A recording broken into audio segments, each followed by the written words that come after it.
Buenos días a todos. Gracias por acompañarnos en esta nueva sesión. Hoy continuamos con nuestro tema de enfermedad y muerte. En mi pensar, luz y claridad. En mi sentir, no hay vanidad. En mi actuar, fuerza y verdad. Así crecerá mi alma con fortaleza y bondad. María Lucía, muy buen día. Buenos días para todos. Bueno, después de varias semanas vamos a retomar. Eh, Les había dicho que en la sesión que hicimos la última vez que quería trabajar un poquito el tema del dibujo de formas desde los temperamentos. Entonces, les voy a mostrar, hoy quería como mirar para el temperamento sanguíneo. Sí, que el temperamento sanguíneo es bastante eh, disperso, móvil, entonces él vive en el ritmo. Y bueno, estas son algunas formas que se recomendarían para ese temperamento, ¿sí? Eh, Formas rítmicas, pero sin llegar como a la rigidez, sino que se busca fijar la atención para que no siga como por ejemplo en estas formas continuas, sino que en algún momento estos ángulos para, se devuelve, sigue. Esto hace que se mueva desde la esencia del niño, que es lo rítmico, pero que se fije la atención. Y para hoy, como este grupo es bastante avanzado, bueno, los que quieran vamos a movernos con un ejercicio de lemniscatas danzantes que lo hemos hecho, pero en los 4 cuadrantes. Entonces lo que vamos a hacer primero es observar una bella forma que vamos a observar, que vamos a mover primero, son 2 trazos. Vamos a mover primero un trazo, casi que con el dedo, no solamente con los ojos, con el dedo vamos a intentar llevarla. Parte de dividir mi hoja en 4 cuadrantes primero, pero hagámoslo primero, vamos a observar cómo se mueven esos lazos. Entonces, una vez arriba, de pronto, si nos ayudas con el cursor, Oscar, empezando con el verde, entonces una vez arriba, a la derecha, baja. Movámonos de izquierda a derecha mejor, Oscar. Empezamos con ese lazo que sube en el cuadrante arriba izquierdo y baja. En el siguiente cuadrante se mueve a la derecha. La idea es que todos hagamos el ejercicio de moverlo en el aire. De moverlo en el aire una y otra vez. Y aparecen estas alas y he colocado 2 colores para que quede claro que son 2 trazos, no sale en un solo trazo. Entonces, primero hacemos un trazo, luego entonces el siguiente trazo lo que hace es complementar lo que estaba arriba, entonces es abajo buscando como la armonía, la forma y llevando por cada uno de los cuadrantes, arriba abajo y sale abajo arriba, abajo arriba.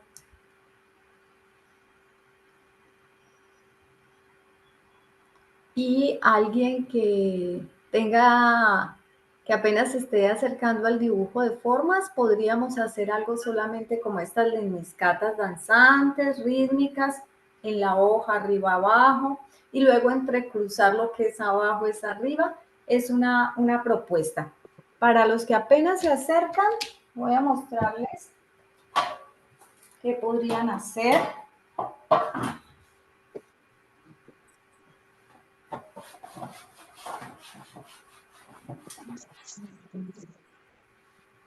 Como ejercicio, podríamos hacer esta lemniscata danzante, arriba, abajo, arriba, abajo, arriba, abajo, arriba, de manera rítmica.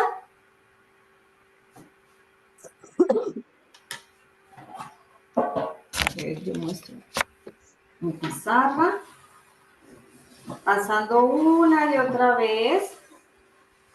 Este sería el ejercicio para los que apenas, digamos, están llegando al dibujo de formas.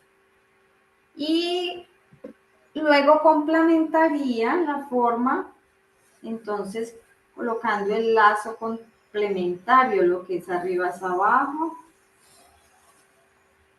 abajo arriba, haciendo el movimiento contrario. Y así tenemos una forma más. Siempre buscamos como la armonía, el equilibrio.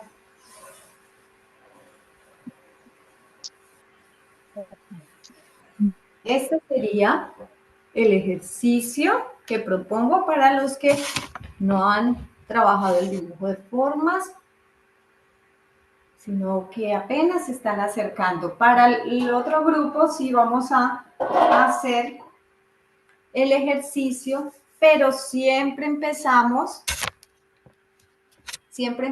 haciendo con la forma con los dedos en los 4 planos.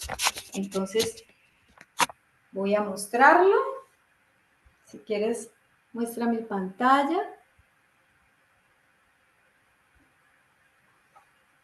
Voy a hacerlo entonces en mi pizarra solo con el dedo.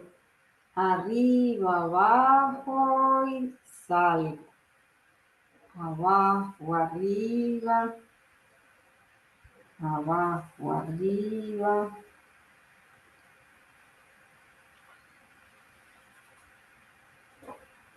Salgo. Arriba.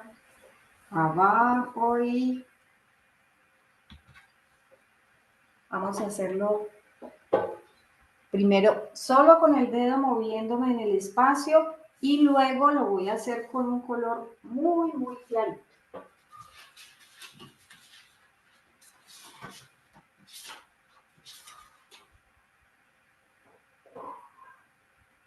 Empiezo en el primer cuadrante, arriba, abajo y aparece esta ala.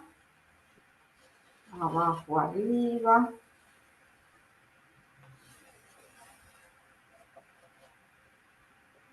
Me quedó un poquito estrecho.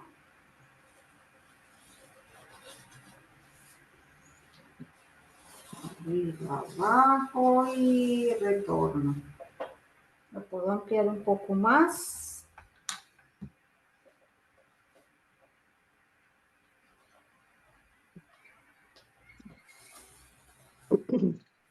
Arriba, abajo.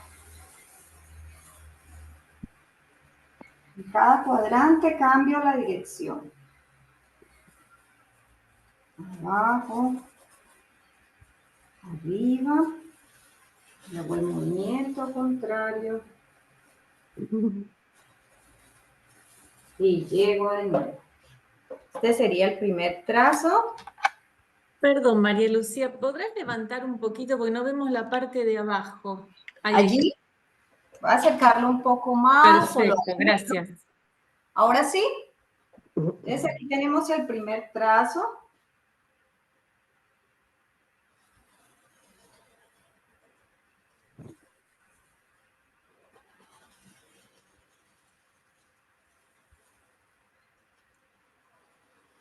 Recordando que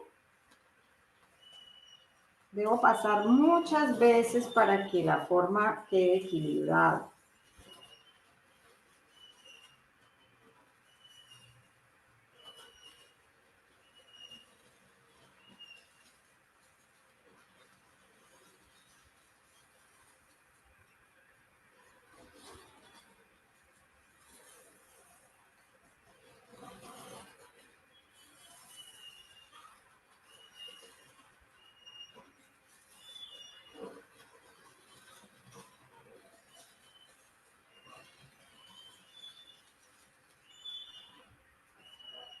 una y otra vez. Pasamos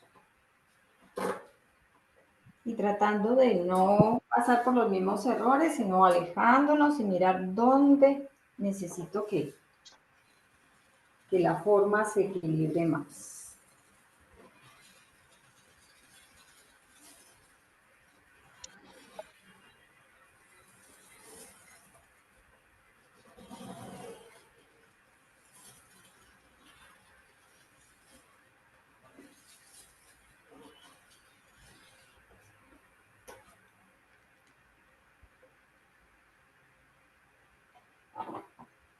Me quedó un poco estrecho en algunos, pero todavía la puedo equilibrar aún más. Y debo dejar como el espacio para luego complementar con el siguiente trazo. Pues aquí está bien, aquí un poquito más alejada.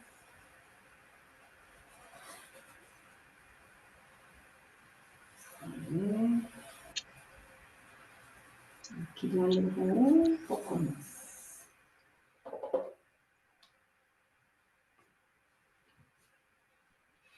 Cada que paso.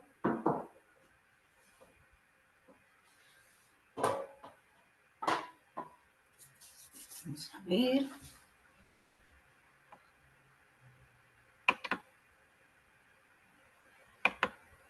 ¿Cómo vamos?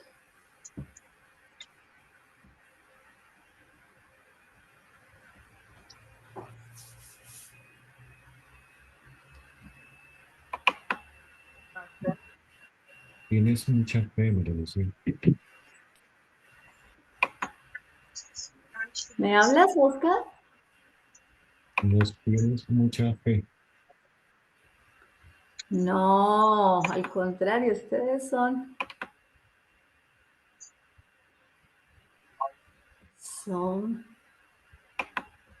siempre lo logran y a veces lo logran mejor y más rápido que yo. A ver, Mónica, ya logró ese primer trazo, muy bien. Y de pronto, bueno, está un poco pequeño, intentar que abarque casi que todo el espacio. Pronto en este lo hiciste pequeño, pero hacerlo lo más grande posible.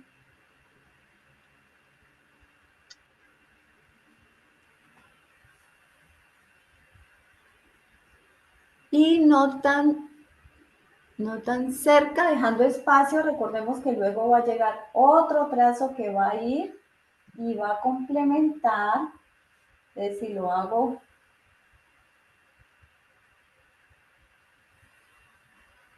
y vuelvo.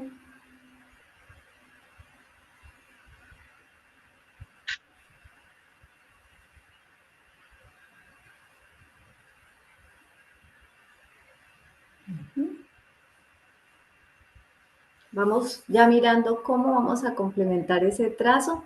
Esos lazos no deben quedar tan unidos, deben quedar separados, así como el primer ejercicio que mostré, donde hago un lazo y me desplazo y dejo el espacio para que luego entre el otro trazo y complemente la forma.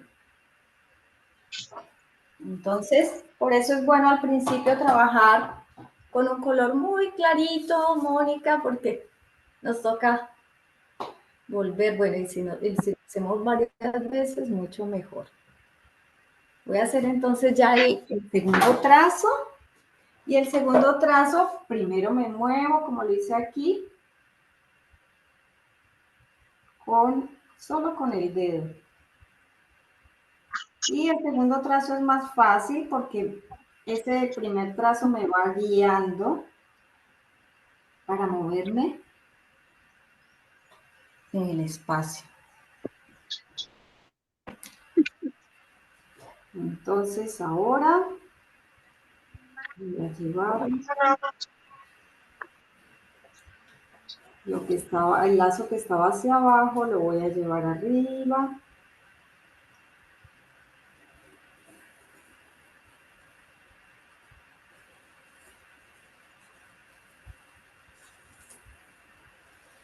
Y en el cuadrante donde hay justamente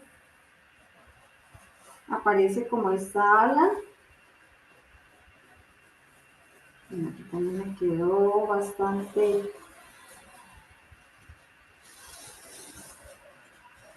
Y allí llegué. Al principio no me sale tan bonito, pero cada vez lo voy equilibrando más.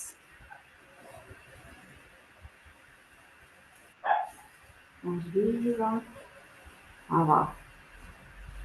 Arriba, sale. Arriba, abajo.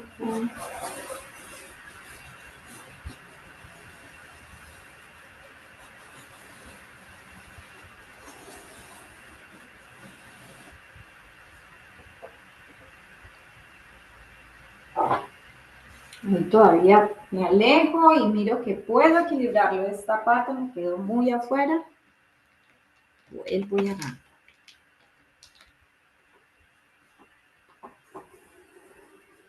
Sin borrar, ojalá. Sino que sobre el mismo dibujo me muevo tratando de llegar al equilibrio.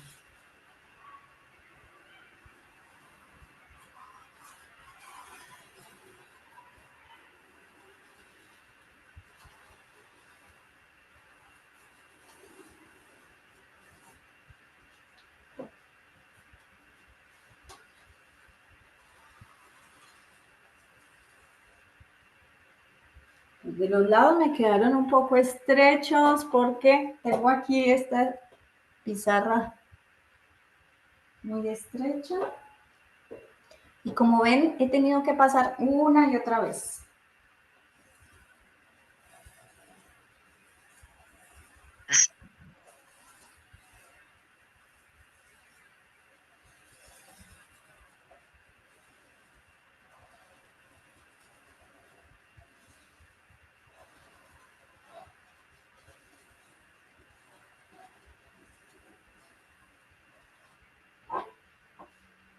Y justo busqué esta forma para este grupo, porque este grupo es de retos. Cuando he traído estas formas tan básicas. A ver, Estefanía. Muy bien. Mira. Súper. Muy bien. A ver, Ana Belén.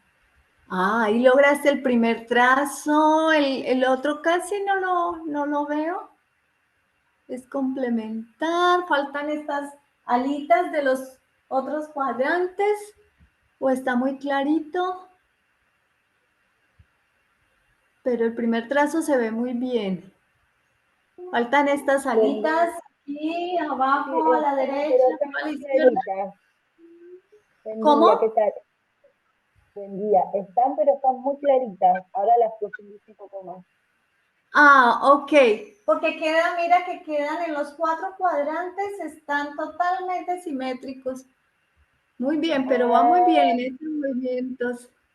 Sí, porque repetiste esta alita de aquí abajo arriba. Y en el segundo, mira que ya no sube y baja directamente, sube y hay un ala aquí abajo. Es ¿Lo verdad, es viste? verdad. Sí, es verdad. Sí. Gracias. Muy Ahí lo bien, encontré pero ahora. vas muy bien. Y es el movimiento contrario, simplemente es moverte al movimiento contrario del primer trazo. A ver, ¿quién más? A ver, Oscar. Nancy, muy bien. Muy bien. Y esta imagen que queda como una especie de mariposa, ¿se han visto? Así como esa cualidad del temperamento sanguíneo, móvil. Milena, súper, muy bien. Solo pasar con un color, lo hiciste muy bien con colores así suaves, Milena. Solo alejarte un poquito y con un color más oscuro ir haciéndolo más equilibrado, pero muy bien. Muy bien, Mónica, y ya está pasando con un color más oscuro. El primer ejercicio, ¿alguien lo quiere mostrar? El que aparece solo estos lazos danzantes. Bárbara, muy bien.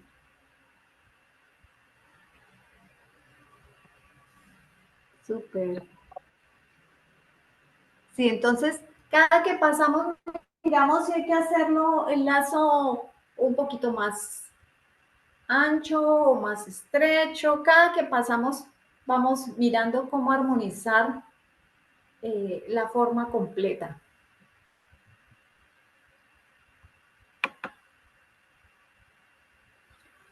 Muy bien, Mario.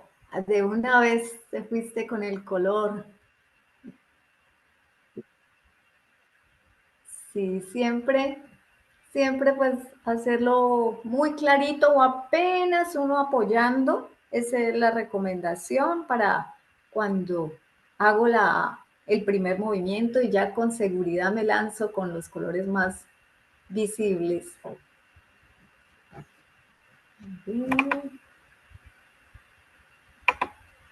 ¿Viste, Oscar, que este grupo es Elizabeth? Sí, ese grupo es fuera de serie. Tomen. A ver. A ver, Elizabeth, aléjalo un poco, no lo alcanzo a ver, no sé por qué la cámara. Muy bien, hiciste el primer ejercicio, súper lindo. Eso, eso. Si apenas uno está familiarizando con el dibujo de formas, empezar con estos trazos sencillos. Ay, qué lindo, Oscar. Que este grupo lleva ya años desde la pandemia haciendo dibujo de formas y no puedo traerle algo tan simple porque se me aburren. No, claro, yo porque es la primera vez. Claro, muy bien, Elizabeth, pero está súper lindo. Ya luego lo intentas en los 4 cuadrantes. Muy bien, Mónica. Bueno, alguien que quiera comentar cómo le fue con este reto. Ah, ahora se ve el de Oscar, muy lindo. ¿Viste, Oscar?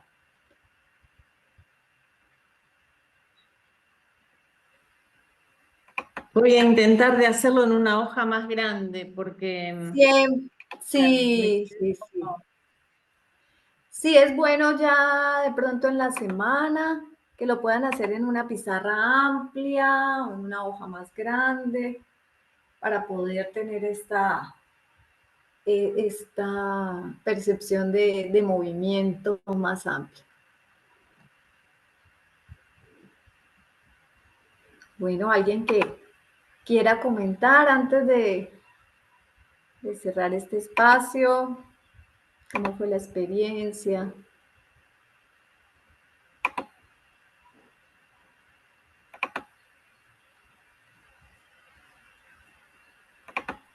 siempre parece al principio que es imposible llegar cuando vos lo mostraste y después, bueno, uno empieza a fluir y bueno, de a poquito va saliendo.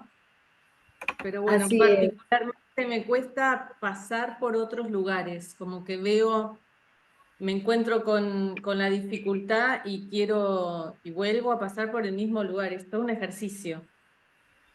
Muy Sí, bueno, sí, sí. interesante.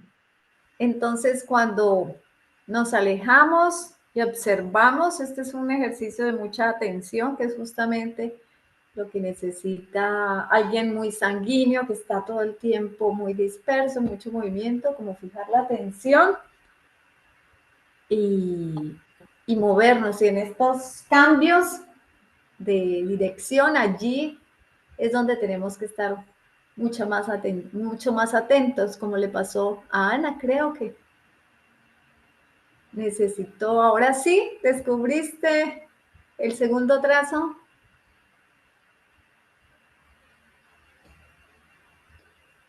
Sí, ahora ¿Pudiste hacer el segundo comprendí, trazo? ahí comprendí, sí, estoy intentándolo, pero bueno, ahí. Muy bien, ahora Pasamos. sí, mira, ahora sí, ya hay un equilibrio, ya aparecieron como esta mariposa.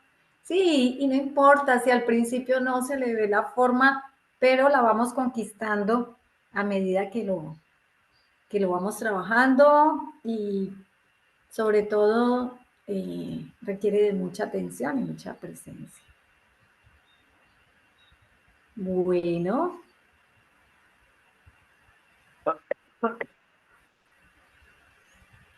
¿alguien quiere compartir María algo más? Lucía, y para trabajar el temperamento específicamente con el dibujo, ¿hay algún color en específico o elegimos el clarito para arrancar? No, no, siempre cualquier dibujo de formas arrancamos con un color no tan visible para poder en algún momento corregir sin borrar. Entonces siempre la recomendación es empezar con algo muy clarito, un amarillo, un color no tan visible y ya cuando sintamos que la forma la hemos logrado, ahí sí pasarle un color más visible, pero no necesariamente. Aquí estamos trabajando solo desde la forma eh, con esta cualidad sanguínea. Y bueno, todos tenemos los 4 temperamentos, entonces para el que no es tan sanguíneo también trabajarlo es, es un reto. El ejercicio es como educar ese temperamento y también podría servir este ejercicio para llevar a equilibrar esa balanza. Bueno, que tengan un buen día. María Lucía, muchísimas gracias. Fantástico. Gracias, María Lucía. Gracias. Vamos a continuar con la charla. ¿Quién les va a leer el día de hoy, por favor? Cuando el ser humano viene al mundo, se encuentra medio dormido durante su primera infancia. Debe primero aprender a sentirse como un yo, a vivir como un yo. Su vida interior se enriquece con todas las experiencias que ese yo le aporta. Es al final de su vida cuando esta experiencia es más rica, más madura. Pero entonces se plantea la gran pregunta: ¿qué deviene esta vida del alma cuando el cuerpo desaparece? Nuestra experiencia tiene de especial que el bagaje de conocimientos y experiencias se enriquece siempre más en la medida que vamos hacia la muerte. Cuanto más el plazo se acorta, tanto más ciertos trazos del carácter se pierden, mientras que otros se acentúan. Las experiencias que hacemos en la juventud, las esperanzas que acariciamos, solo revelan más tarde su valor en el curso de la vida. Entrando en edad es cuando concebimos el amor por esta sabiduría que enseña la vida.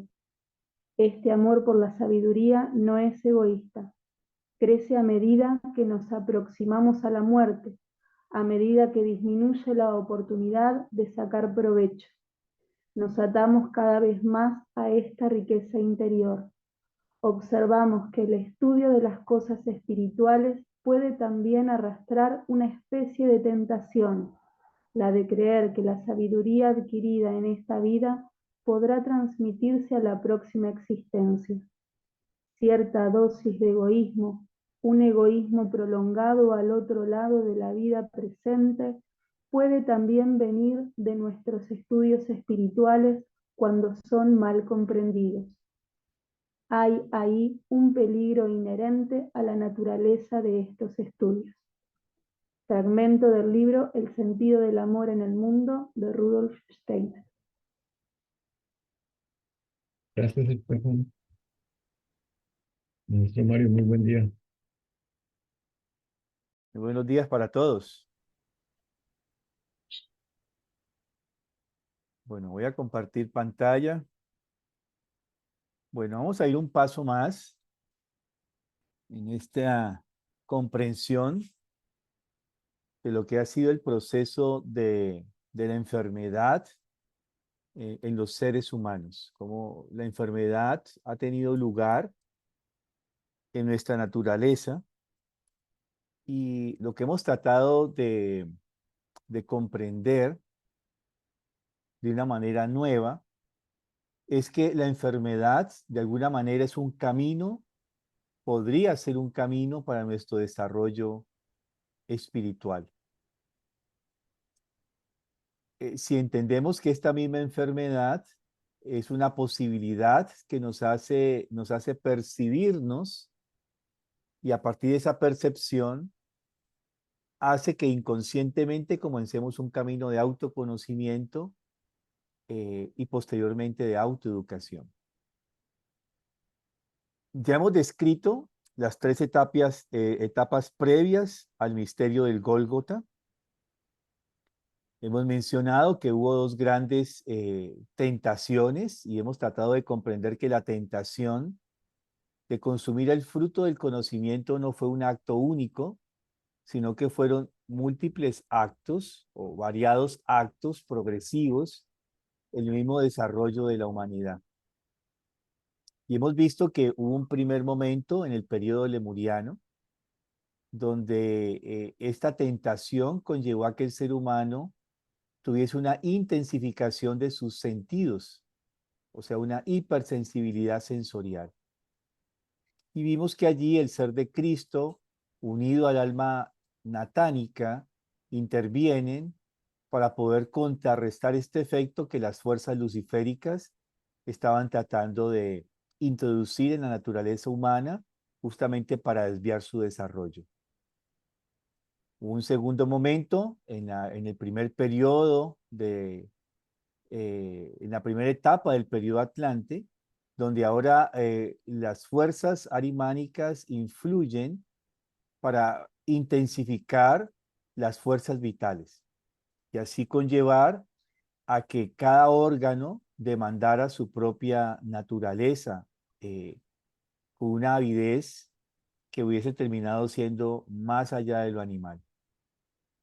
Y aquí nuevamente el Cristo, conjuntamente con el arma natánica, nuevamente desde la esfera solar, irradian para contrarrestar esta avidez y permitir que entonces el surgimiento de la palabra que estaba transcurriendo en ese momento de la evolución de la humanidad no se quedara meramente en la expresión de los más fervientes deseos egoístas de la naturaleza humana. Y gracias a esta influencia, entonces el hombre pudo rescatar la palabra a través de esta acción del Cristo para que también la palabra no solamente sea expresión de nuestra naturaleza desiderativa, impulsiva y apetitiva, sino también que la palabra sirva como un medio de expresión de los más altos ideales e intuiciones espirituales. Luego, al final del periodo Atlante, vino la tercera gran tentación, que fue conllevar a un desorden del pensar, sentir y la voluntad, lo que hubiese llegado a que el ser humano hubiese caído en un delirio permanente. Steiner describe que si esto hubiese sido posible, era como si el ser humano se hubiera convertido en tres cosas. El pensar tendría forma de águila, el sentir de león y la voluntad tendría forma de toro. Es decir, tres seres humanos diferentes constituidos con algo similar a lo que él dice a estos tres animales. Y dentro de cada ser humano, este pensar, sentir y voluntad sería un caos total, una desintegración total dentro de él. Dice que serían como dragones peleando dentro de la misma naturaleza humana.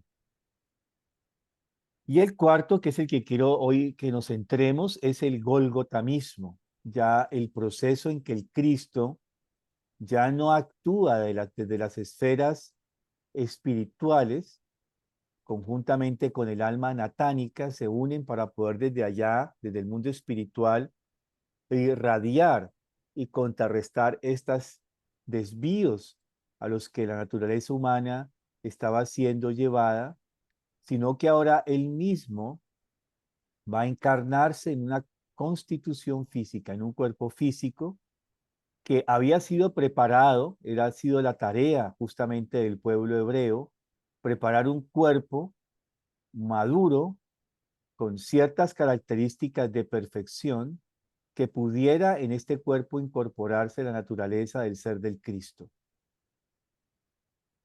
De eso consiste todo lo que se narra en el Antiguo Testamento, en la historia del pueblo hebreo como tal.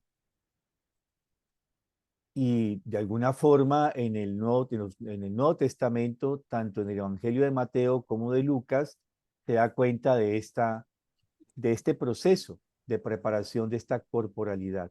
No solamente en la forma como tenían que alimentarse, sino también en las costumbres y los hábitos que tendrían que conllevar.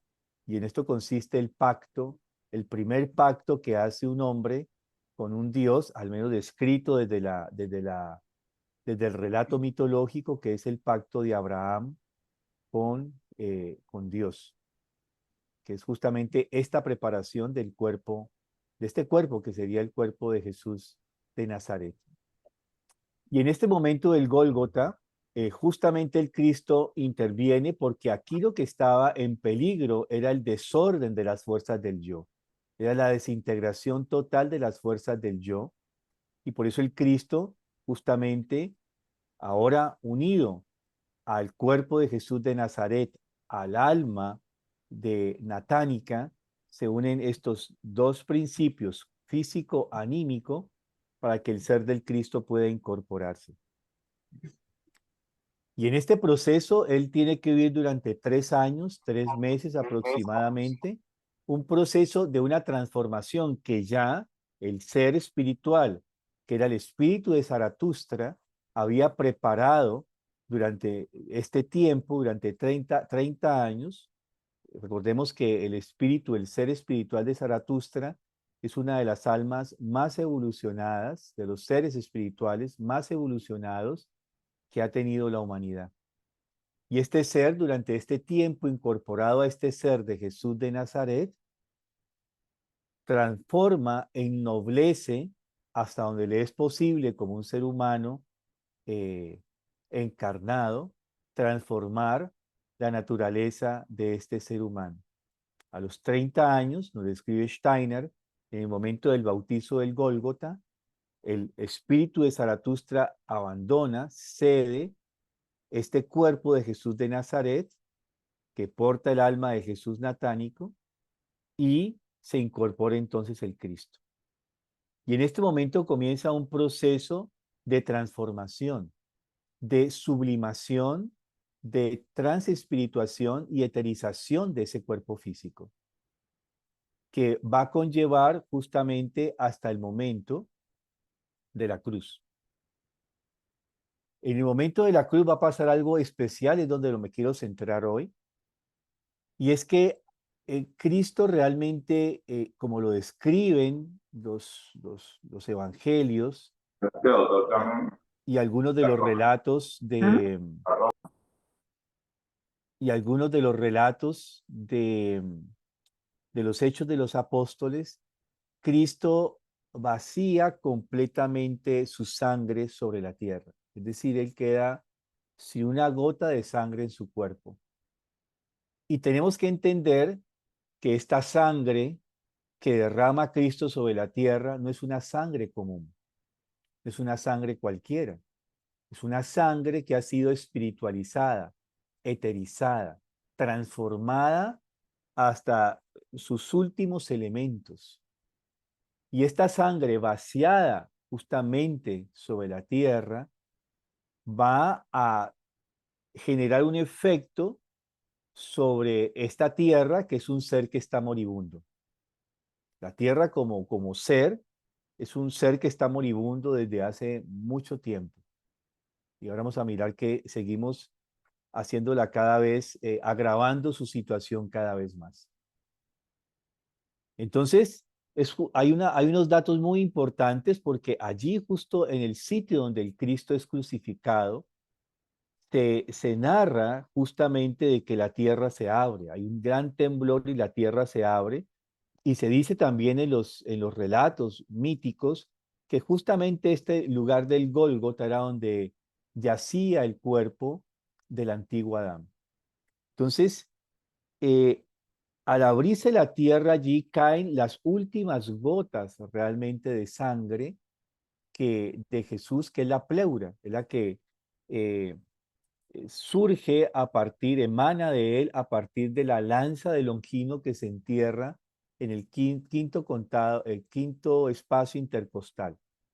Recordemos que Longino hace esto porque él ha sido como centurión encargado de custodiar el cuerpo de Jesús de Nazaret para que no sea tocado. Pilato sabe que hay una profecía que dice que ni uno de sus huesos se romperá. Y eso también lo saben los judíos.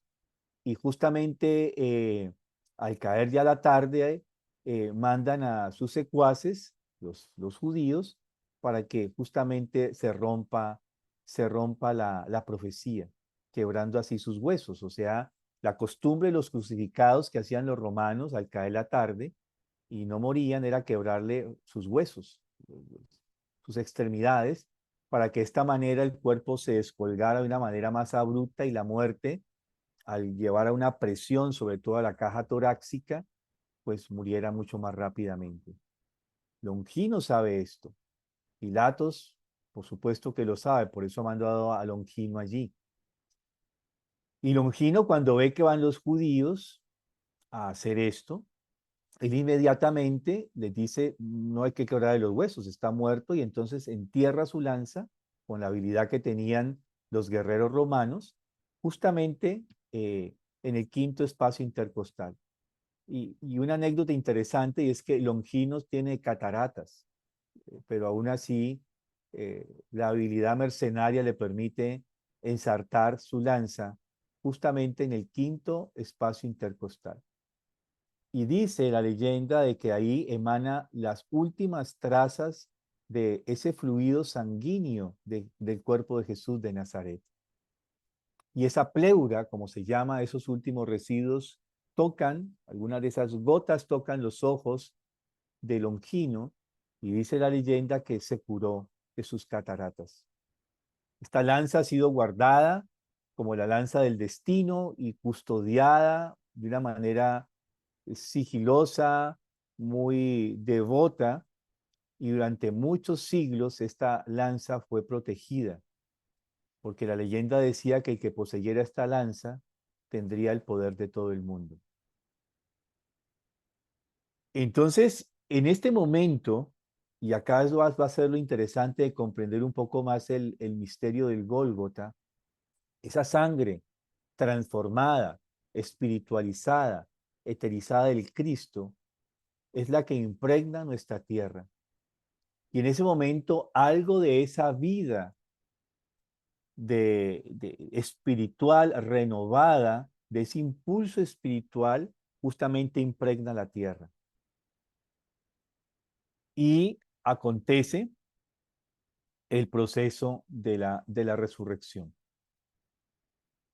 como un aspecto donde no solamente ha habido esta eterización ahora de la sangre, que ya acontece en el mismo momento del Gólgota, sino que ahora el Cristo ha eterizado, transubstanciado el cuerpo de Jesús de Nazaret. Y se dice, o sea, este es el aspecto del misterio del Gólgota que tendríamos que comprender con nuestras más profundas fuerzas interiores, es que este cuerpo del Cristo es un cuerpo que está eterizado, por eso puede presentarse en múltiples partes, Él sigue realmente viviendo. No es gratuito que Él diga, donde dos o más estén en mi nombre, ahí estaré yo en ellos, pero también puede estar aquí y puede estar omnipresente, gracias a que es un cuerpo que se ha eterizado, transubstanciado de alguna manera. Y ahora viene el aspecto del gran misterio, porque a partir de este momento de acontecimiento del Gólgota, algo comienza a transformarse en la naturaleza humana. Algo que no teníamos la posibilidad antes del misterio del Gólgota de poder tener esa posibilidad. Y es que siempre habíamos tenido la posibilidad de que nuestros pensamientos solo fluían a través de nuestra cabeza, de nuestros pensamientos. Steiner describe de que los pensamientos del ser humano no son más que reflejos de actividades de altas potencias, jerarquías espirituales. Todo lo que nosotros pensamos no es más que una especie de espejo de lo que son los pensamientos del mundo espiritual. Pero ahora con el acontecimiento del Gólgota y la resurrección del Cristo, va a suceder algo que Steiner describe, que es el pensar del corazón. Y él dice que cuando alguien clarividente puede ver a un ser humano en estado de vigilia, se puede percibir cómo ahora una corriente etérica desde su corazón fluye hacia su cerebro.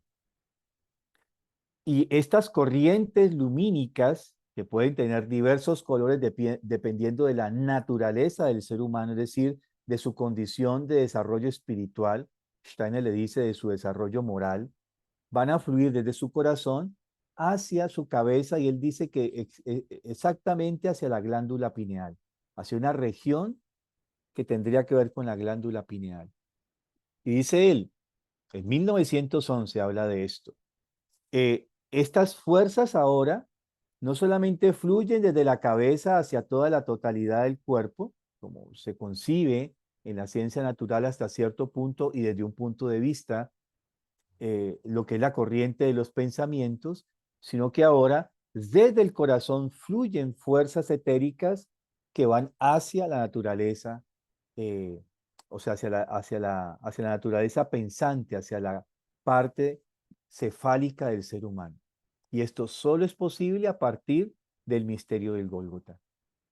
Y ahora Steiner va a decir que un ser humano que conscientemente comience a acercarse a esta percepción, comience a desarrollarse espiritual, moralmente, él podrá unir esta corriente que por hoy todavía fluye de una manera inconsciente desde su corazón hacia su cabeza, podrá unirse con las fuerzas de la sangre eterizada del Cristo. Podría ser, si él se desarrolla, llegar a ese contacto y unirse con la sangre o con el ser, también podemos decirlo, del ser espiritualizado del Cristo. Y él va a decir que a partir del siglo XX cada vez más las personas van a tener este acercamiento con este ser del Cristo. Inicialmente dice, podrán ser personas jóvenes, personas que están pasando por situaciones de una enfermedad muy calamitosa, de situaciones de mucha opresión anímica, espiritual, de sentirse devastados. Él dice que va a llegar un momento en que ese ser del Cristo se les va a presentar y que ellos van a creer inicialmente que es una persona física, o sea, un ser humano común y corriente, pero que luego este ser se les va a esfumar, se les va a desaparecer frente a sus sentidos, y que entonces comprenderán que ahí no estuvieron frente a un ser humano común y corriente, sino ante el ser del Cristo etérico.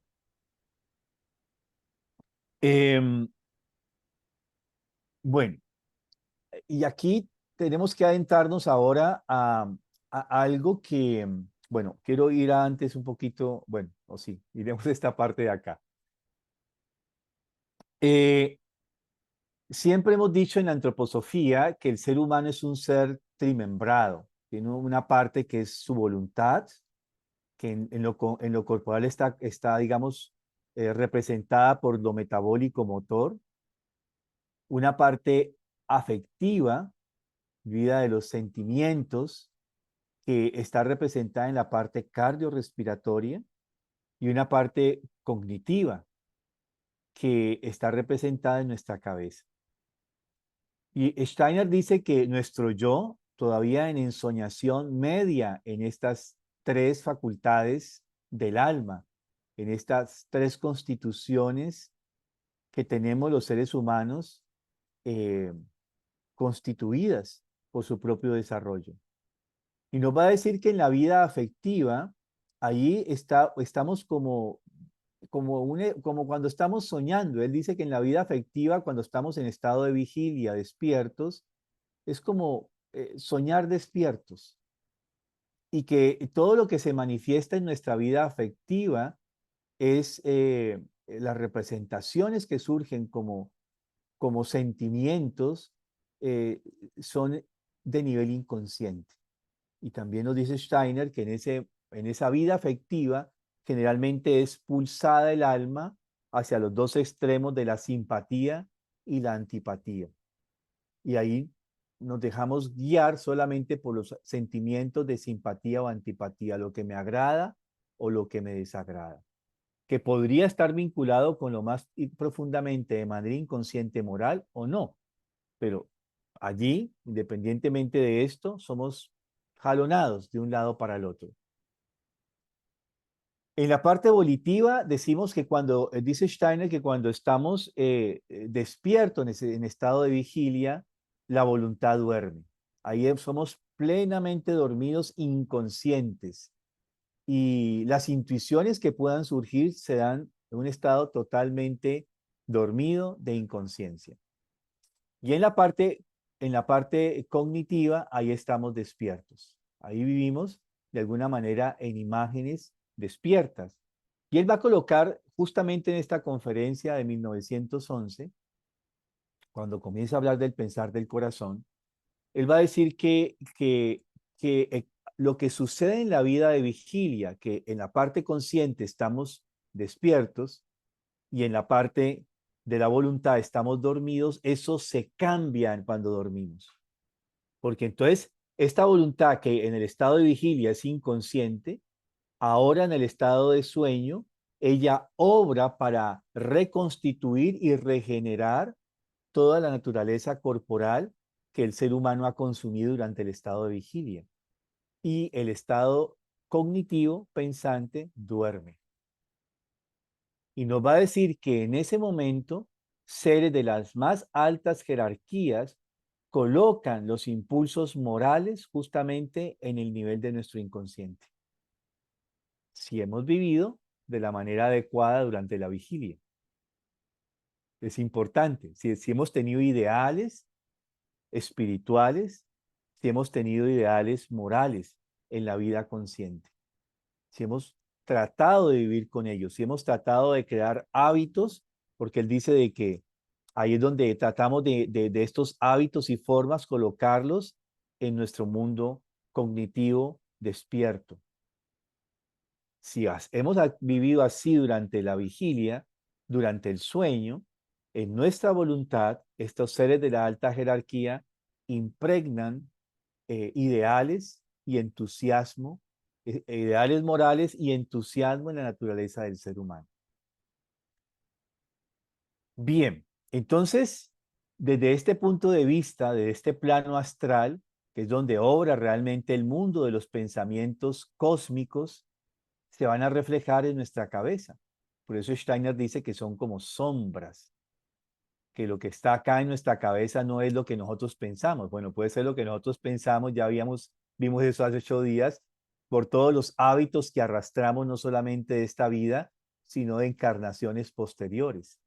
Y que eso se manifiestan como instintos, como pulsiones que vienen arrastrados dentro en nosotros a través de nuestras encarnaciones pasadas o de esta misma vida donde se nos ha introducido cierto tipo de pensamientos. Pero además de eso, que es de la naturaleza humana, estos pensamientos, como lo veía Platón, están en el mundo de los pensamientos. Los pensamientos viven en el mundo de los pensamientos. Todavía Platón y sus contemporáneos veían que estos pensamientos vivían en el mundo de los pensamientos y que lo que se manifestaba en la cabeza, en los pensamientos de los seres humanos, era un reflejo de lo que eran estos pensamientos del mundo cósmico.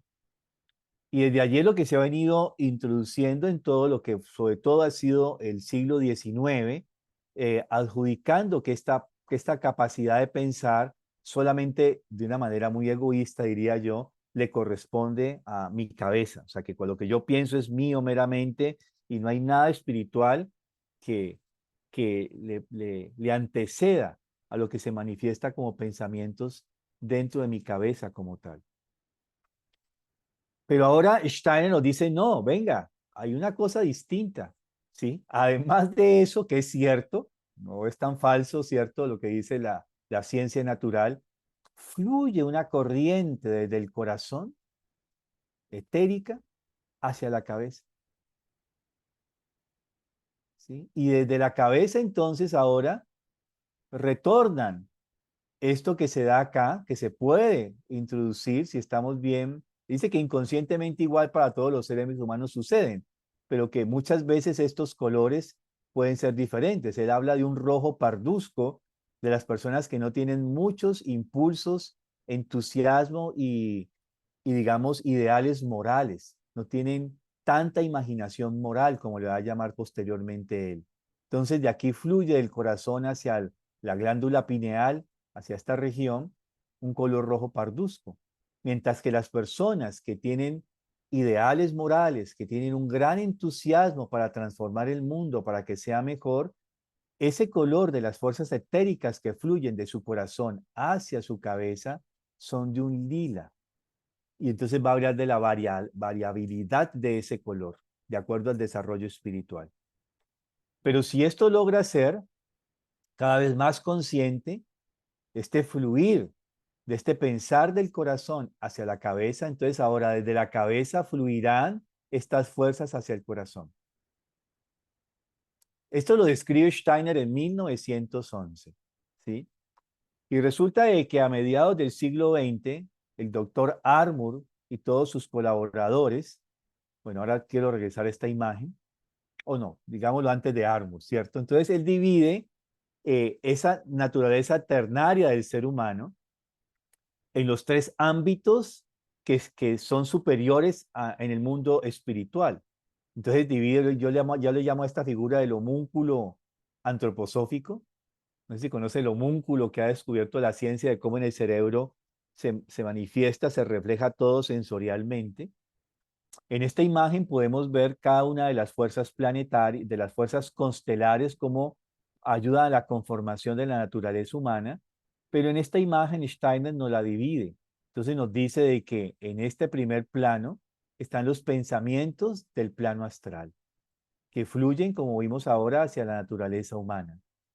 Acá tenemos el elemento del Devacán superior, ¿sí? Y donde de ahí fluyen los elementos morales guiados por estas jerarquías espirituales. Y en el otro plano de los sentimientos, en el Devacán inferior, fluyen los sentimientos hacia la naturaleza humana.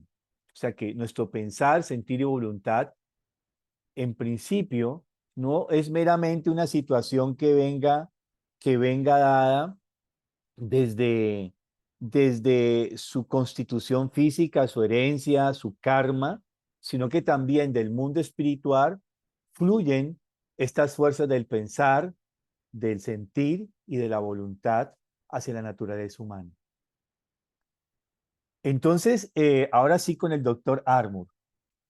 Armour y sus equipos, sus colegas, comenzaron hacia mediados del siglo XX a darse cuenta a partir de los experimentos que estaban haciendo de trasplantes de corazón, que el corazón tenía una vida que le era propia. O sea, él podía seguir viviendo por fuera del cuerpo independientemente de que ya el mismo cerebro estuviese desconectado, muerto. Y esto conllevó a Armour a comenzar a investigar por qué, hasta llegar al descubrimiento de que el corazón también tiene neuronas. Y él le dio a estas neuronas del corazón el nombre de neuritas sensoriales del corazón.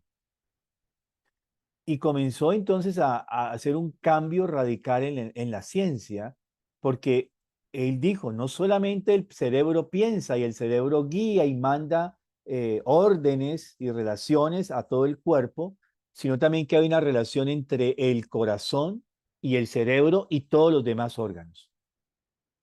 O sea, de que hay dos órganos pensantes en nuestra naturaleza humana, el cerebro y el corazón.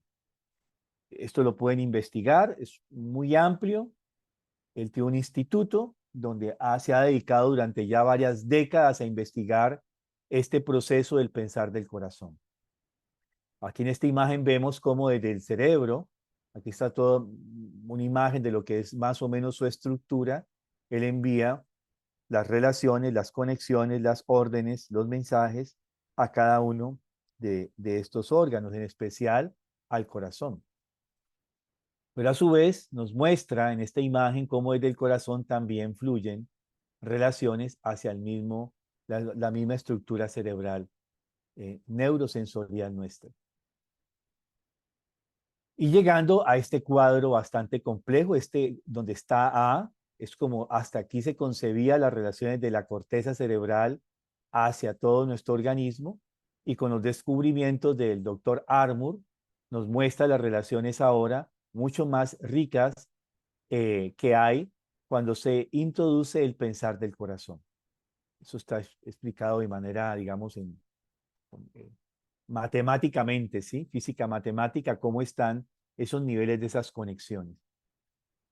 Lo interesante aquí, lo traigo, bueno, antes de esto, es que, quiero volver a esta imagen de acá, es que esto que menciona Steiner, 1911, ¿sí? De una manera clara en esta conferencia, comienza a hablar cada vez más de este tema. Él dice que es necesario hablar de ello porque es la única manera, o sea, a través de la antroposofía, conocer estos misterios para que el ser humano pueda no solamente vincularse de manera cada vez más consciente con el ser del Cristo etérico, sino que se va a manifestar durante todo el siglo XX en el mundo etérico de la Tierra, sino también para que digamos, haya este conocimiento previo y la humanidad pueda realmente conectarse a través de la antroposofía con estas verdades espirituales que trascienden. Esto que hablé de los planos del Devacán superior, Devacán inferior, del mundo astral, donde de ahí emanan realmente fuerzas que nos constituyen como seres espirituales. Steiner dice en esta conferencia que si el ser humano no se adentra conscientemente en estos elementos, cuando muera, él no podrá llevar nada. Si un ser humano no lleva estos conocimientos previos de esta realidad, de esta verdad espiritual al mundo de la muerte, no podrá vivir allá con esos conocimientos, si no los trabajó aquí en la tierra. Y si el ser humano no buscó una conexión, no tuvo una conexión con el Cristo en la tierra, cuando pase la esfera de la muerte, no tendrá una conexión con el ser del Cristo etérico. Dice Steiner, tendrá que esperar hasta su próxima encarnación. Entonces, en este sentido, es importante porque el hecho del Gólgota no es un hecho que solamente es como taxaje, como hecho concreto acontece en un momento temporal de la existencia terrestre, sino los efectos que tienen a futuro para la humanidad.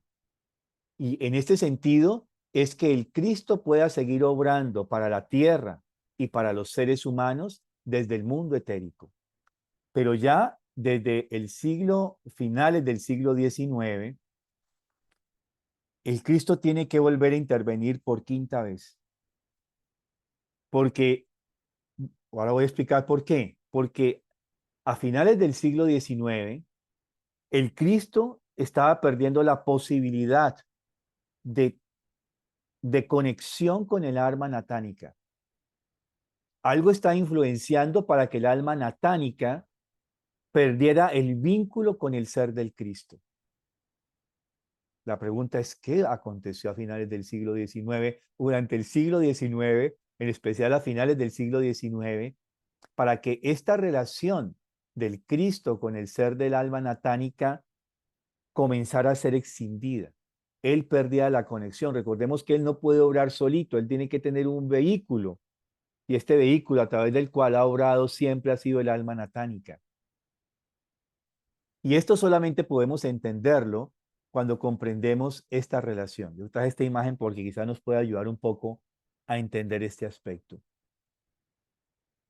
Steiner justamente habla en esta conferencia y en otras donde sigue hablando de esta cuestión del pensar del corazón y de la manifestación del Cristo en el mundo etérico, de la tierra y de los seres humanos, en que hay fuerzas que han conllevado como parte de ese fenómeno que la tierra tiene que vivir, que es su propio proceso de deceso, de muerte, en que se introducen las fuerzas de la electricidad y el magnetismo. En esta conferencia de 1911 habla de la electricidad y el magnetismo como las fuerzas que se oponen a la manifestación del Cristo para los seres humanos y para la Tierra. ¿Y por qué? Porque Steiner dice que la electricidad no es más que luz muerta. La electricidad no es más que la destrucción. Digamos, imaginemos esto, tenemos una gran máquina que cogemos toda una cantidad de elementos y los trituramos. Y eso nos da energía. Por ejemplo, madera. Cogemos la madera, la friccionamos, se produce fuego y al consumirse la madera se produce calor, luz. De la misma manera, espiritualmente, cuando se tritura, se transforma, se deshace la luz, entonces se convierte en electricidad. Y cuando tomamos el sonido, el éter de sonido o éter químico, como también se le llama, aquí tenemos el éter de luz, el éter químico, entonces esa trituración del éter químico del sonido se va a convertir en el magnetismo. Y estas son las fuerzas que se oponen a que el Cristo pueda manifestarse en unión con el alma natánica. Y ahí el Cristo tuvo que obrar por quinta vez, hacia finales del siglo XIX, para poder contrarrestar este fenómeno que estaba conllevando a que los seres humanos, a pesar de los hechos, de los 4 acontecimientos que ya el Cristo ha hecho, el ser humano perdía su conexión con el mundo espiritual y con él mismo, con la gran tarea que él vino a hacer. Y en 1911, en esta conferencia, Steiner dice de que hay una tercera fuerza. Él no la menciona. Dice que es una fuerza de la más profunda destrucción. Dice en esta conferencia que llegará un ser humano que tendrá que descubrirla. Pero que cuando ese ser humano llega a descubrir esa energía, esa fuerza que será de destrucción masiva, es cuando las fuerzas de vida, el éter de vida, sea triturado y convertido en esta fuerza de destrucción. Eso no es más que la energía atómica, que sabemos que va a ser trabajada desde 1930 y pico, ¿sí? Y que luego va a ser desarrollada por los norteamericanos, acabada de desarrollar porque son los nazis los que tienen esta gran investigación, y luego va a ser desplegada por los americanos y lo que ya conocemos como el acontecimiento justamente de Hiroshima y Nagasaki. Y lo curioso es que si uno mira en la historia como tal, cuando se encendió los primeros bombillos eléctricos en la ciudad de Nueva York, vamos hablando a principios del siglo XX. Y eso fue un gran acontecimiento, por supuesto, para la humanidad. Y el hecho de la explosión atómica fue justamente en el signo espiritual de la transubstanciación, cuando está en el monte, de la transfiguración. Si mal no estoy, fue por agosto, principios de agosto, 6, 5 de agosto, algo así. Fue el momento en que estamos en la celebración de la transfiguración y el momento en que la bomba atómica es colocada. Las fuerzas del mal no obran nunca de manera oculta, son tan claras y evidentes siempre mandando los mensajes. Pero justamente aquí tenemos esto, ¿no? Y Steiner lo dice, estas fuerzas de la electricidad es cuando los seres luciféricos toman la luz y la trituran, la transforman, la pervierten en electricidad. Las fuerzas del sonido, del éter químico, son trituradas por las fuerzas aremánicas y las convierten en el magnetismo. Y las fuerzas de vida, el éter de vida, son tomadas por los asuras y al ser trituradas se convierten en energía atómica. Miren ustedes que estas 3 fuerzas, dice Steiner casi al final de esta conferencia, son las que van a ir conllevando a que la Tierra llegue a su final. Llegará un momento. Y tendrá que ser así, va a decir al final también él. Tiene que ser esto así. Pero aquí es donde vemos que la electricidad, el magnetismo y la energía atómica se contraponen justamente a la luz, al sonido y a la vida como éteres transubstanciales. Y justamente qué seres obran a través, así como aquí hay seres que obran a través de la electricidad, del magnetismo y de la energía atómica, que son Lucifer, Ahriman y los Asuras. Con la luz, el sonido y la vida obran estos seres que están aquí. El alma natánica, Micael y la Sofía, respectivamente. Y recordemos que el alma natánica, que tiene que ver con la luz, es justamente cuando llega todo este desarrollo de la electricidad hacia finales, especialmente del siglo, o sea, todo el siglo XIX, pero hacia el finales, y ya vemos que la electricidad ya no son los foquitos de las velitas y demás que se tenían, sino que aparece la electricidad como un fenómeno masivo y extendido en la ciudad de Nueva York. Y aquí es donde el Cristo tiene que obrar, porque justamente a partir de 1933, dice Steiner, el Cristo tiene que comenzar a manifestarse una y otra vez más en el mundo etérico para los seres humanos, presentarse ante ellos.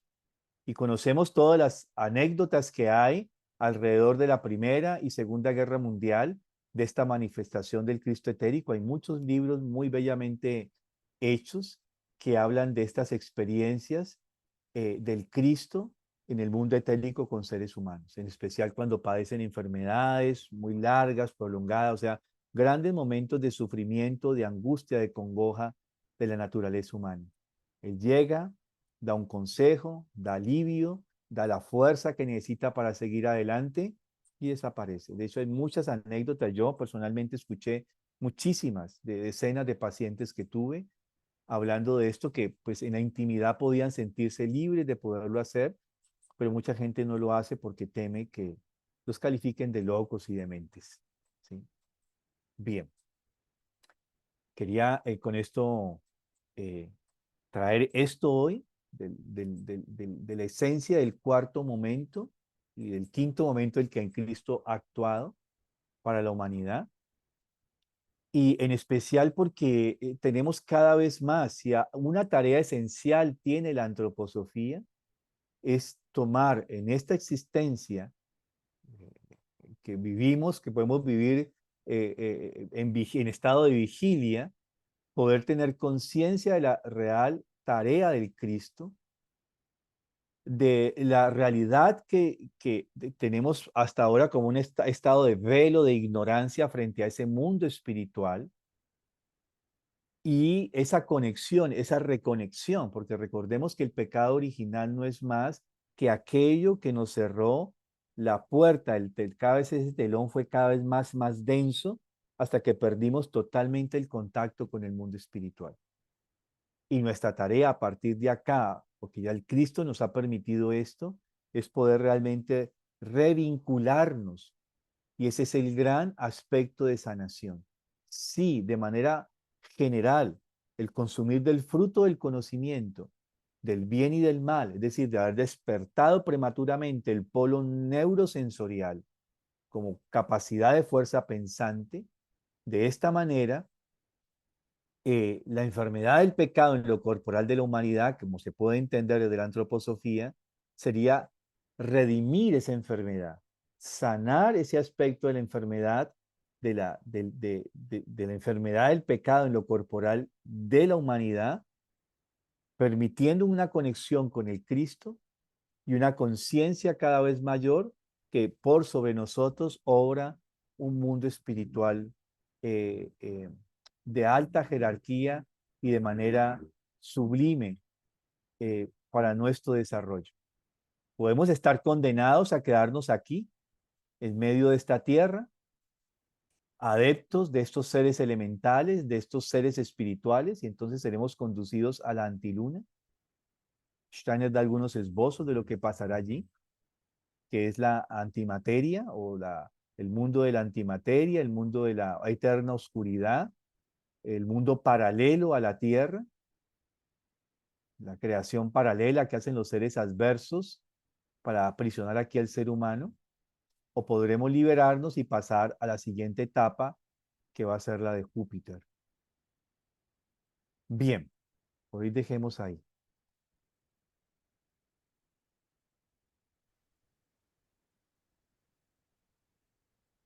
Inquietudes, preguntas, aportes.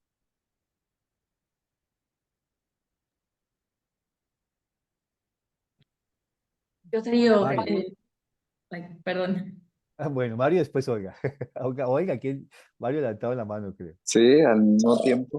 Ok, ¿Quién va a hablar? ¿Va a hablar Olga? dale tú, yo hablo ahorita. Ay, muchas gracias. Mario, para complementar dos cositas allí, para reflexionar,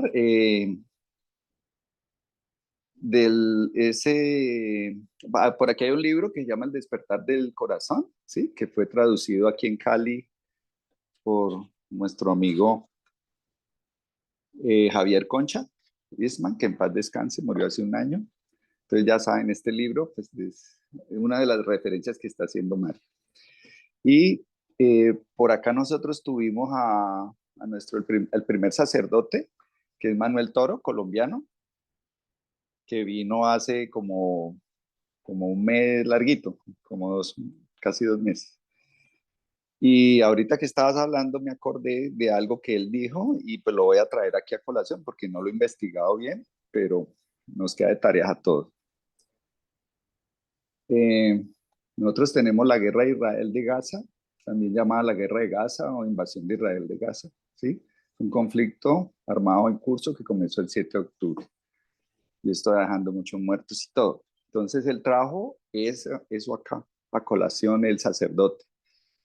Entonces dijo, voy a leer textualmente mis apuntes, ¿sí? Mundo crístico, desde cada uno debemos generar el espacio que nos lleve a lo humano, a nosotros y a los demás.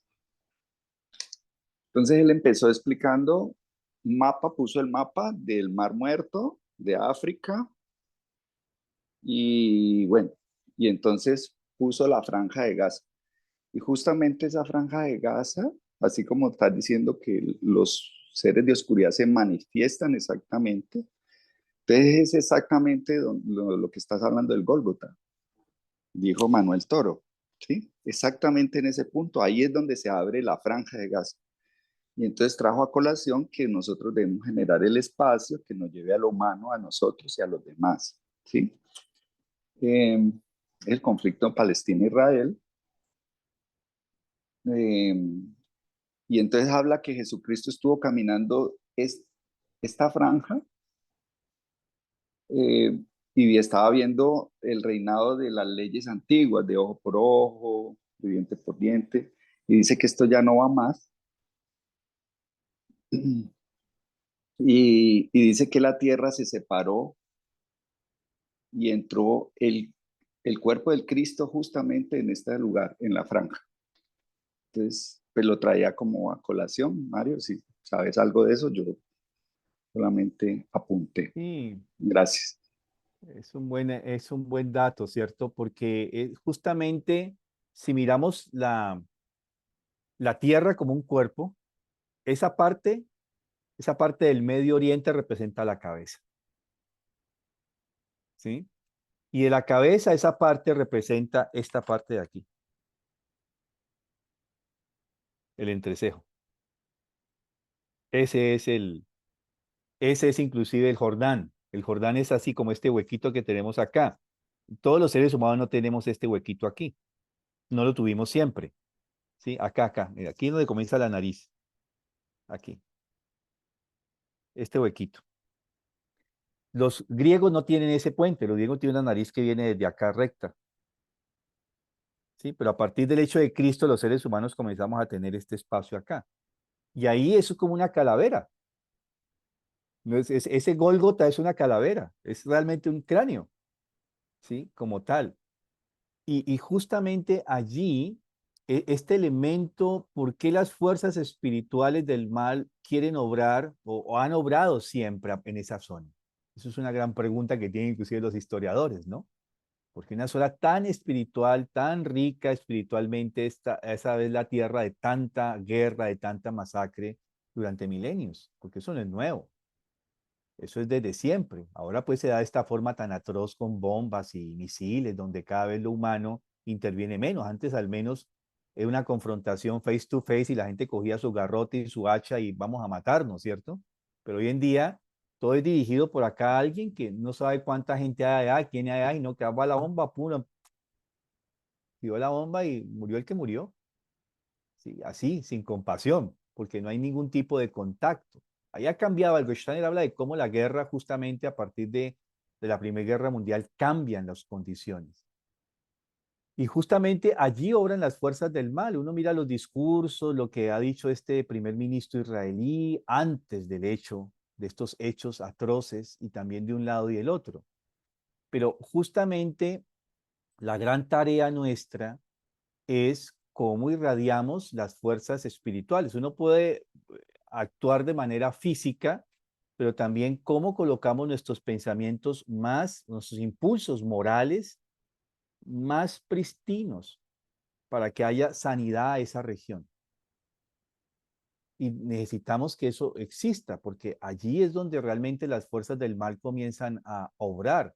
Igual no es gratuito que la otra guerra que ha comenzado antes sea la de Ucrania y Rusia. Ahí también se están dando lugares, otro tipo de luchas, no solamente desde el punto de vista físico, de territorios y de seres humanos que agreden y fallecen y vienen y van de aquí para allá, sino que lo que se está jugando realmente es el desarrollo futuro de la humanidad. Eso es un hecho real. Y esto hay que tenerlo como una conciencia plena. Entonces, es cierto que la Tierra tiene que morir. Eso es un proceso evolutivo, así como Saturno, antiguo Sol, antigua Luna, la Tierra también tendrá que pasar por su proceso, pero para convertirse posteriormente en algo más sublime.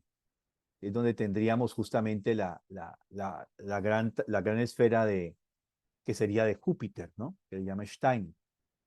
Entonces, esos ciclos tienen que terminar, pero tenemos que una gran tarea porque durante ya el siglo XX y todo lo que acontecerá durante el XXI, justamente es cómo nos conectamos con las fuerzas crísticas. Y justamente el Cristo estuvo andando durante gran parte de su vida, entre los 19 y 30 años, esa región donde él veía que los cultos, los seres que adoraban en estos cultos eran seres demoníacos. Él mismo vio que aunque los esenios allí en Jerusalén tenían su escuela esotérica, ellos veían las fuerzas del mal, pero generaban una cadena o cinta de protección espiritual que impedía que los seres espirituales malignos entraran a esa escuela. ¿Pero qué hacían? Jesús ve que esos seres se van en contra de la humanidad. Y entonces, por eso no está de acuerdo con las formas de los esenios. Y por eso sí va y camina y comienza a ver toda la demonización que tiene las culturas. Y es allí que estando colocado como hierofante a las fuerzas, porque ven que tienen una cualidad especial, lo colocan para que ministre en un acto sagrado. Y cuando él allí es obligado a ministrar en este acto cúltico, él se desmaya y trae desde los mundos espirituales la oración que va en contra del ojo por ojo, diente por diente, mano por mano, pie por pie, cabeza por cabeza, casa por casa. Eso es largo, ¿no? Ese código de Hammurabi es así, larguísimo. Y es cuando él escucha que desde el cielo, desde ese mundo del Devacán superior, una voz que dice, aún impera el mal, testigo de yoidad que se desenlaza, deuda del propio ser por otros acarreada, vivida en el pan de cada día, en que no impera la voluntad de los cielos, porque el hombre se separó de vuestro reino, vosotros, padres en los cielos. Cuando sus discípulos le piden, cuando él siempre se retira a orar al Monte de los Olivos, uno de sus discípulos le pregunta, ¿cómo tenemos que orar? Y él ahora toma esto que escuchó de los mundos del Devacán superior y lo dice al revés. Padre nuestro que estás en los cielos, santificado sea tu nombre. Venga a nos tu reino, hágase tu voluntad como en los cielos, así también en la tierra. Es todo lo contrario si lo miran, pero en positivo. Ya no es la ignorancia que es la consecuencia de lo que estamos viviendo, porque esas guerras en grande o las guerras en chiquito las vivimos justamente por esa desconexión con el mundo espiritual. Porque todo queremos llevarlo solamente a la tarea de la sangre. Miren ustedes a qué apelan las guerras: a mi nacionalidad, a mi identidad nacional, a mi sangre, a mi pueblo. Y ahí ¿a qué se apela? Solamente a mis instintos más primarios biológicos.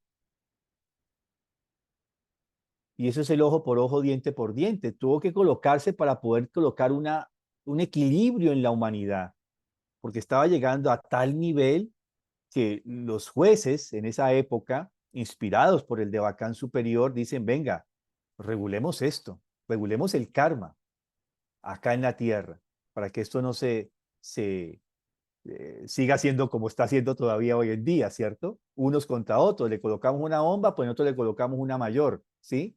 Más o menos es como eso. Y justamente allí lo que se apela a esta división es a los instintos más primarios, a partir del egoísmo que puede surgir de los vínculos consanguíneos y de la relación territorial con un espacio.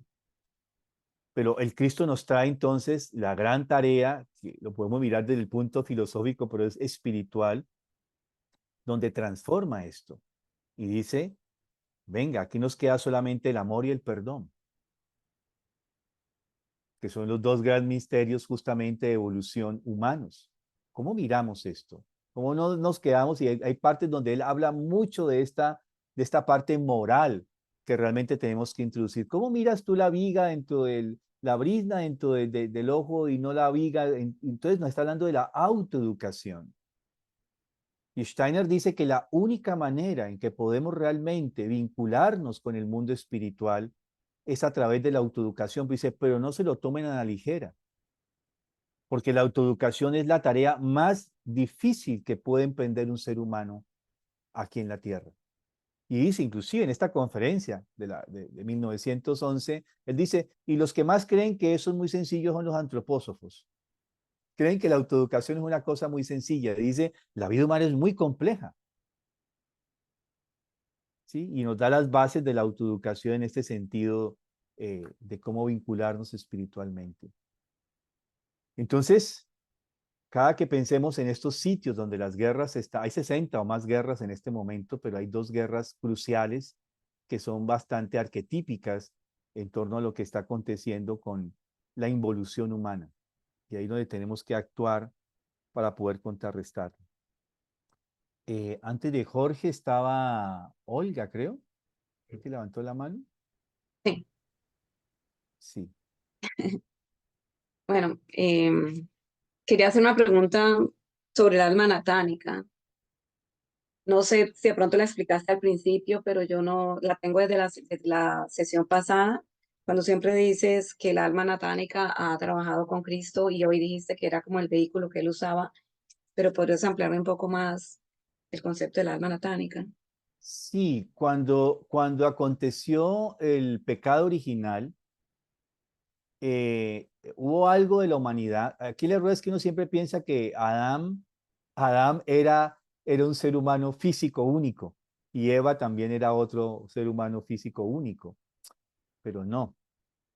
Si uno se va a la antigua, a la filología de los idiomas antiguos, Adán para los antiguos significaba yo y Eva significaba alma. Entonces, cuando la humanidad de aquella época fue tentada, una parte de esa humanidad no cayó, no consumió el fruto del conocimiento del bien y el mal, una parte de esa alma humana. Y esa parte que no cayó, que no quiso consumir del fruto del conocimiento del bien y el mal, fue tomada por el mundo espiritual, por el Devacán superior y resguardada de una manera hermética, ¿sí? Custodiada. Y esa alma es justamente el alma natánica. Gracias. Ujú. Jorge, Buenas. ¿Me escucha, maestro Mario? te escucho. Bueno, um, lo que yo siento respecto a lo que hemos estado escuchando, a lo que he estado escuchando es como esa alma consciente, ¿m? Llamada a encenderse para tomar conciencia del karma humanidad. Y en ese sentido, tener la responsabilidad de unirse, eso es lo que siento cuando dices pensar en esos hechos. Es un hecho de la fuerza, de la unidad, ¿sí?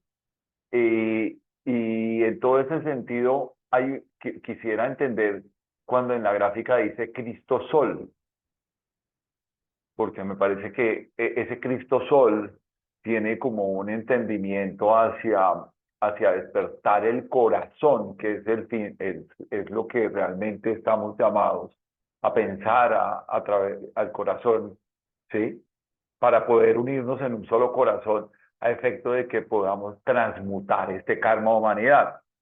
Entonces, yo no sé si estoy como en un escenario optimista de que no, de que tenemos la obligación a amar la humanidad de forma que nuestros actos, sí, estén en función realmente de no generar más karma a humanidad y respetando el ciclo de la Tierra que tú dices que va, que claramente me imagino que es como un ave fénix gigante que tendrá que hacer esa transmutación. Entonces, ya yo tenía preguntas sobre el alma natánica, pero en ese sentido el alma natánica es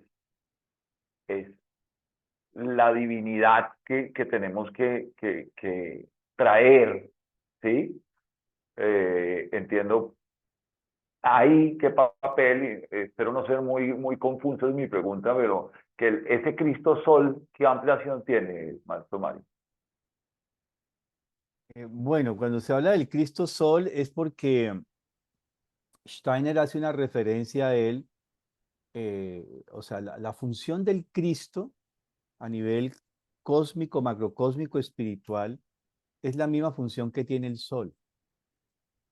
El Sol toma toda la energía del cosmos, la concentra en sí y la irradia hacia la Tierra. O sea, el Sol es un ser exento de egoísmo.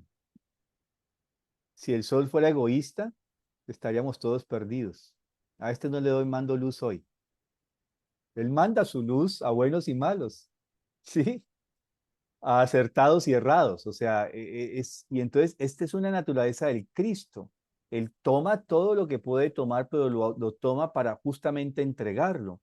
Por eso su manifestación séptuple en el Evangelio de Juan, sus 7 manifestaciones o 7 dimensiones de este yo del Cristo. Y viene esto que donde siempre dice, yo soy la luz del mundo, yo soy el pan de vida. Siempre se está entregando, siempre está donándose a los otros, sin ningún tipo de miramientos. Entonces esa es la relación del Cristo Sol, que siempre está entregándose, siempre está altruista, siempre es un ser magnánimo, siempre, nunca lo deja de ser, ¿sí? Diferente al ser luciférico, porque él sí pide algo para sí, él sí pide algo para su propia naturaleza, ¿sí? Entonces, esa es como esa relación. Ahora, la forma de poderlo hacer, y aquí donde puedo dar un error un poco egoísta, es que yo me vuelvo el salvador del mundo, que es lo que la Correcto. gran tentación en que caen muchos líderes que dicen de buenas intenciones está lleno el infierno, decían nuestras abuelitas, ¿no?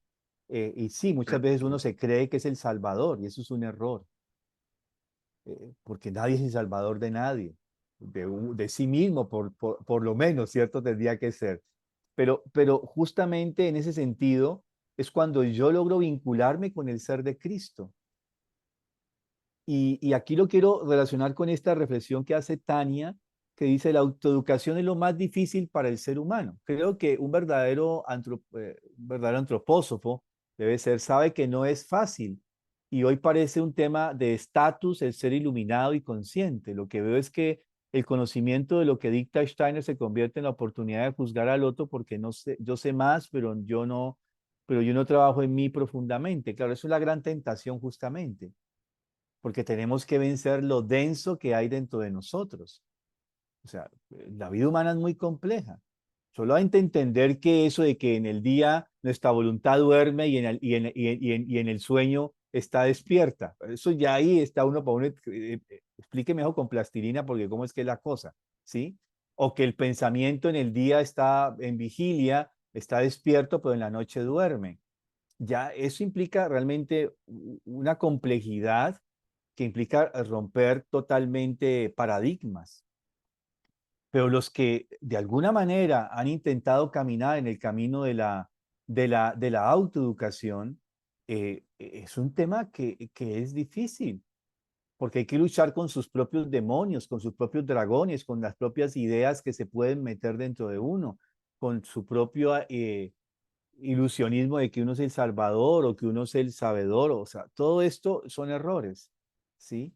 Y justamente la gran tarea es que debemos hacerlo justamente a través del Cristo. No yo, sino Cristo en mí, dice San Pablo. Y es entender y vivir con esto. Y ya hay seres humanos que lo han intentado hacer, por ejemplo, los templarios. Ellos vivieron con esto, no yo, sino Cristo en mí. Un templario no huía del campo de batalla, enfrentaba la muerte, así supiera que fuese a morir. Porque él tenía la convicción que al morir de esta manera, con coraje, sin miedo a la muerte, él podría vincularse al hecho del Gólgota, al hecho de la resurrección. Pero eso decirlo así suena muy bonito, pero viva usted con eso, ¿sí? Lo primero que surge es, bueno, ya vamos a luchar o vamos a huir, ¿no? Una de las dos, frente al momento en que estamos a punto de morir. Entonces, claro, implica realmente un reconocimiento de que no es así. Y si llega a ser así, si alguien llega a ser más aventajado en el desarrollo espiritual, por darle algún término, eso lo tiene que hacer humilde. Lo tendría que hacer humilde, porque sabe lo duro que es llegar allá. Sabe que no es nada fácil, sabe que implica mucho trabajo y eso implicaría que tenga una mirada compasiva hacia los demás. ¿Sí? Porque sabe que esa persona pasa por sus propias oscuridades como él mismo las ha tenido que atravesar. ¿Sí? Y lo de la antiluna, que sería la antiluna del mundo virtual, es algo que está allí, fluyendo entre todo lo que es el electromagnetismo y hoy en día la energía atómica. ¿Sí? Realmente implicaría profundizar un poco más en eso, pero justamente, ¿qué hace que el mundo virtual exista? El electromagnetismo. ¿Sí? Ha creado una esfera paralela al mundo espiritual, que es lo que llamamos cuarta dimensión, donde fluye todo el electromagnetismo. O sea, hoy lo podemos utilizar positivamente, ¿no? Hoy estamos aquí utilizando estas fuerzas del electromagnetismo, ¿no? Para poder tener nuestro estudio. Pero acá hacemos algo, digamos, que nos construye a todos en este ejercicio. Pero podría ser cuando entramos a ese mundo sin conciencia. ¿Cómo llevamos la luz digamos, de la conciencia espiritual a estas tinieblas? Que es lo que se mueve en medio del electromagnetismo, ¿sí? Sin comprender qué es lo que fluye allí y sabiendo que no es real. O sea, estamos viéndonos aparentemente. Ustedes me ven aparentemente a mí, yo los veo aparentemente a ustedes, ¿sí? La voz, mi voz humana, se modifica, no es la misma. Hay modificaciones en la voz, no es la misma que quizás estoy teniendo a través de estos medios que la que pueda tener de manera general.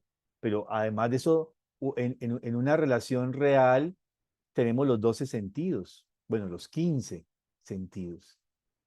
puestos en escena en la relación con el otro. Acá, pues tenemos el ojo que me da una imagen aparente, el oído que me da una voz aparente del otro, ¿sí? Y ahí yo tengo que hacer un sobreesfuerzo interno que no nos damos cuenta para poder vincularme con el otro y poder sostener una relación anímica espiritual, aunque no tengo al otro de carne y sangre frente a mí, el cual lo puedo percibir con todos mis sentidos. Bueno, eso es todo un tema, ¿no? Pero justamente viene de la pregunta que se dice si el mundo virtual Genial, tiene que ver con gracias. ello, ¿no? Bueno, alguien levantó la mano ahorita, no se me perdió quién fue. ¿Quién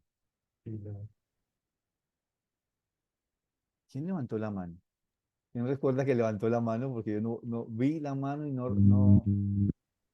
Sí, yo había levantado la mano para esta pregunta del mundo virtual, pero ya está respondida, gracias. Ah, bueno, bien. Bueno, no sé, creo que podemos dejar hoy allí y continuamos dentro de 8 días. Claro que sí. Maestro Mario, muchísimas gracias.